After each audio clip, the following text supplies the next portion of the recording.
আল্লাহ রসুল পৃথিবীতে এসেছেন 9 রবিউল আউয়ালে। কত বললাম?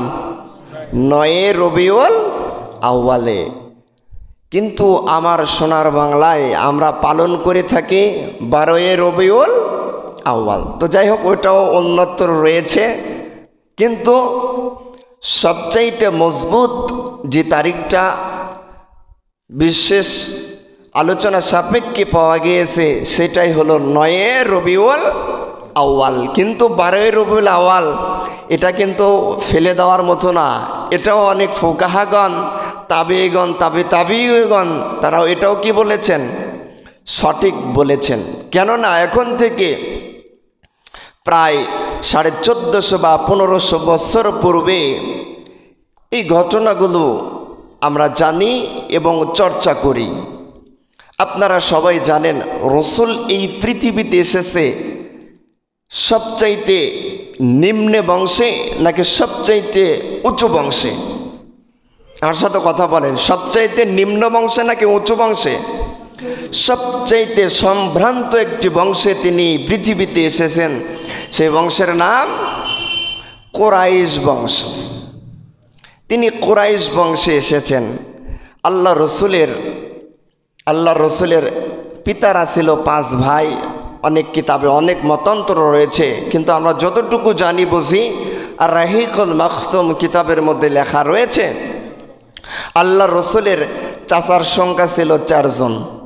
একটা হলো আবু লাহাব, আরেকটা হলো আবু তালিব, আরেকটা হলো আমির হামজা, আরেকটা হলো আব্বাস রাদিয়াল্লাহু তাআলা। এই 4 জন আল্লাহ রসুলের কি চাচা। আর আবু জেহেল এটা হলো পাড়া সমন্দা চাচা, গা সমন্দা চাচা, এলাকার চাচা বলে যেটা বলা হয়।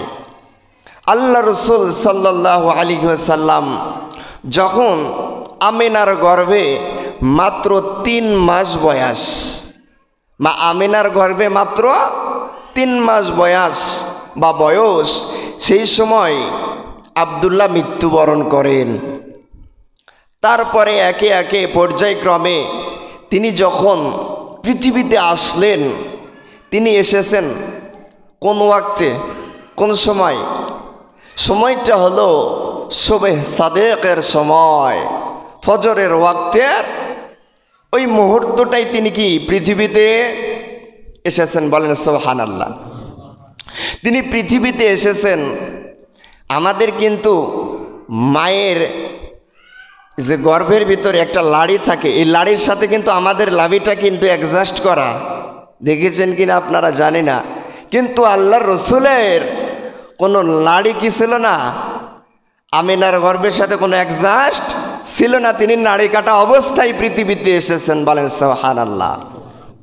আমাদেরকে মুসলমানি দিতে হয়, আল্লাহ রসুলের মুসলমানি এক্সট্রা করে দিতে হয় নাই। তিনি পৃথিবীতে এসেছেন, মুসলমানি তো গর্ভে থেকেই কি দেওয়া অবস্থায় ছিল। বলেন সুবহানাল্লাহ। ফাতেমা বর্ণনা করেন, ফাতেমা বলেন মুহাম্মদ যখন জন্মগ্রহণ করে আমার কোনো কষ্ট হয় নাই। বলেন সুবহানাল্লাহ। আর যে কষ্টটা যারা মা আছেন বা যারা মা হয়েছে একমাত্র তারাই বলতে পারবে প্রসবের কি যন্ত্রণা, কি কষ্ট আপনি আমি পুরুষ মানুষ বুঝতে পারবো না।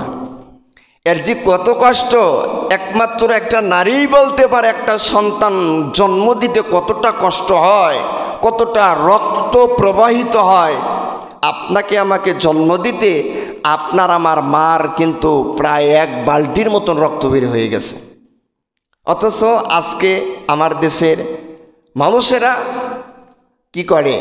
মাকে দেখতে পারে না, পিতাকে দেখতে পারে না, অথচ তার মাধ্যমেই কিন্তু এই পৃথিবীর সৌন্দর্য আপনি দেখতে পাচ্ছেন। আর এই মাই আপনার দুশ্মন হয়ে দাঁড়িয়েছে। ফাতেমা হযরতে আমিনা বলেন যে মুহাম্মদ রাসূলুল্লাহ যখন জন্মগ্রহণ করেছে, জন্মগ্রহণ করার সময় একটা নূরের তাজাল্লি ওই সময় বের হয়ে গেছে। বলেন সুবহানাল্লাহ।